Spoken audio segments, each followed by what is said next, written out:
Hi, and in this video I'd like to go through my approaches to the fights in Nighthold for Heroic mode, though the same will also apply to normal. I'll cover Mythic approaches bit by bit as I complete the raid on that mode myself.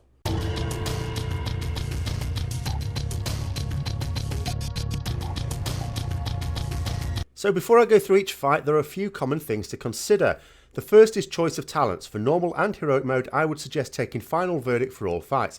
Consecration might give you good numbers on a small number of fights, most especially Scorpion if your raid group is careless and keeps pulling extra mobs, but doesn't allow you to do better effective damage in my opinion. When it comes to modifying your Crusader strike, this will vary on a case-by-case basis and you really need to sim yourself. For me personally, I always take Fires of Justice, but I have the Legendary Cloak which heavily favours that talent. When it comes to simming yourself for fights, I would consider using a patchwork sim for Chromatic Anomaly, Trilliax, Croesus and Star Augur. Some of these fights do have adds, but they are either dealt with extremely quickly or are still single target because you move to them. I would use a Beast Lord sim for the remaining fights except for Elisand and Botanist. For those two I would consider just simming a heavy movement fight with 2 targets. There are sometimes 1 target and sometimes 3, but go for an average of 2 and it won't be far off. Now when it comes to Blade of Justice, I would use Divine Hammer on the following fights: Scorpion, Aluriel, Botanist, Elisand and Gul'dan. There are a couple of fights where Divine Hammer could be useful depending on how you tackle them. If you move the boss to the add-on Chromatic Anomaly, then you could take Divine Hammer here as well. If bat damage is poor or you're required to DPS Blobs and Tichondrius, then again, take Divine Hammer. In terms of other talents, I always take Fist of Justice, Eye for an Eye and Crusade. This just leaves a choice in the level 90 row. Divine Intervention is the standard choice in case of accidents, but Cavalier can be better on a heavy movement fight like Elisand. Judgment of Light overwrites that of other paladins, so we tend not to take this if the Holy Paladin in your group does. In terms of trinkets, generally just take your best set, but there are a small number of trinkets which are good for some fights and not for others. Eye of Command, for example, is good one in general, but loses value if you add swap. Now it could be good on Scorpion because although there are lots of adds, you don't hard swap to them. However, it would be less good against Chromatic Anomaly where you have to switch target regularly. Similarly, the trinket which drops from Scorpion, Claw of the Crystalline Scorpid, is quite handy in cleave situations and also sims pretty well. But it's only really good if you're regularly in melee range. I can't tell you the number of times it's procced off Judgment or Blade of Justice for me as I've been running towards a mob and I've had to watch the shards pop up harmlessly into empty space. I stopped using the trinket after doing a run last week and seeing that on some fights it does about 2% of my damage, and then on other fights where it should just do just as well, it's doing like 0.1%, in other words virtually no extra damage other than the stats that come on the trinket. Now with trinkets you really do need to sim your own character, but make sure that you do so for the right type of fight, and also bear in mind that sometimes the damage it will do in the sims is not always representative of what it would do in reality. Memento is a classic example from Maw of Souls because what the sims can't take account of the fact is it procs on other player deaths. So on to the fights themselves, and Scorpion is a pretty straightforward focus the boss but cleave adds when they appear. If the adds are not brought to the boss quickly, then you may want to make sure you point your Divine Storms to the pack before firing it off, as can be seen here on our Mythic kill. Before Shockwave comes in, make sure you know which shard you will stand behind. They do not block line of sight, and so you can carry on DPSing the boss as long as you find one close enough. Use Shield of Vengeance on Shockwave for a bit of extra damage. The approach to Chromatic Anomaly can vary according to tactics. If the boss is taken to the adds, then you can use Divine Hammer, as the cleave at this point will allow you to do good damage. Indeed, on Mythic, this is the only way you'll have any chance of ranking. However, if you need to move between boss and add, go full single target. There are lots of opportunities to pop your Shield of Vengeance on this fight, so you should be able to use it off cooldown. Trilliax is a pretty straightforward single target DPS fight. You'll need to eat cakes which will slow you down, but Blessing of Freedom will temporarily counter the slow effect if you're struggling to get back to melee range of the boss quickly. In general, try to make sure you have Blessing of Freedom up for Annihilation, as the slow can make it tricky to avoid his blast if he points straight at you when he jumps into the middle of the room. Shield of Vengeance can be popped on the purple pool, so again can be used on cooldown, and there's no reason to delay the use of Crusade either. Aluriel is a classic Beast Lord type fight where it is mainly single target with significant numbers of decent health adds appearing during the fight.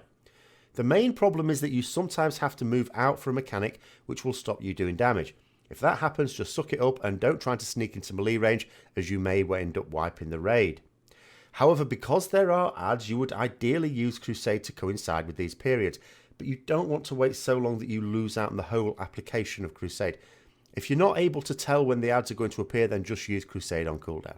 Crossus is a pretty straightforward fight from a DPS point of view, but with ad swaps which can mean some travel distance. You might want to consider taking Cavalier for this. In terms of cooldown use, Shield of Vengeance is usually popped by the orbs, but not always. It's much more reliably popped by the slam, so I'd use it then. Don't use Crusade just before the burning pitch, as you might waste the benefit while running around soaking pools and killing ads. With Tichondrius, there is a real decision as to whether you want to set yourself up for the boss or the bats. If you are setting up for lots of bats damage, then you would take Divine Hammer. Otherwise, take whichever your single target Blade of Justice talent of choice. This fight is relatively straightforward for melee, but if you're plagued, then you may need to fan out during Seeker Swarm so you don't get hit by loads at once and die. The way this mechanic works is he sends out effectively a beam, although it looks like a cone, at everyone who has the plague. So if you're all stacked or all in a line, then you will not only get yours, but everyone else's as well. If you fan out, however, then you avoid the extra damage. In terms of cooldown use, Crusade will naturally become available just before the bat phase, but don't use it then. If you pick up orbs, you will have a damage buff, so use Crusade after the bat phase when you're back on the boss. With Shield of Vengeance, the most reliable time to use it will be during Swarm Seeker if you're plagued. Otherwise, it might get some use if you need to help break a Brand of Argus. Star Augur is incredibly straightforward and is nothing more than a single target fight with an ad swap. Sure, there are smaller ads later and you should aim a Divine Storm through these, but there's no real cunning plan in terms of positioning or cooldown use, with the exception of not using Crusade if a Fel Nova is about to be cast, though even then you could just bubble it if you wanted. One small tip, if you're on the boss and the boss is about to die so you don't switch to the ad, then make sure that you at least have your back to that ad, even if that means being slightly in front of the boss, so you don't have to pay attention to when it does its cast and turn away. Elisand is a very tricky fight. You'll want to do what you can to soak the pools, and Shield of Vengeance is good for this. I would suggest using Divine Hammer as you have multiple targets quite often, but make that decision based on what seems best for your raid. Be aware of your fast time buff so that you can refresh it when it falls off before the red bubble disappears. If you feel safe on this fight, Cavalier can be good as it's a very heavy movement fight. If you find yourself trapped by the incoming orbs, then using Divine Steed to run quickly through them will allow you to get out of a tight spot without taking too much damage.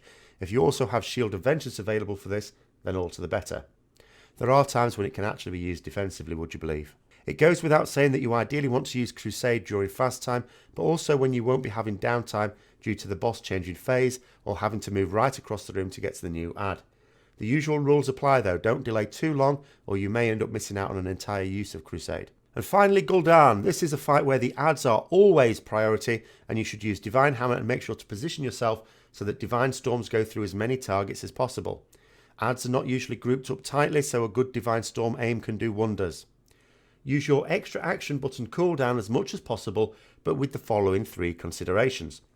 1. It breaks on taking fire damage, so don't use it just before unavoidable fire damage goes out. 2. You want to line it up with high stacks of Crusade, so if the buff is available but Crusade is coming off cooldown very soon, just hold on to it for a bit. 3. You lose the ability in Phase 3, so if it's available just as Phase 2 is about to end, use it regardless of any other considerations. Now, Phase 3 does have some pretty heavy movement for which Cavalier could be useful. However, Phase 1 has Gul'dan firing beams of death at a very tightly packed raid, so Divine Intervention can also save your blushes there as well. Just go with it, whichever talent you think best. So that concludes my thoughts and advice for normal and heroic mode Nighthold. I hope you found it useful as always. If you did, don't forget to like, comment, subscribe and share. And until next time, I'll see you later.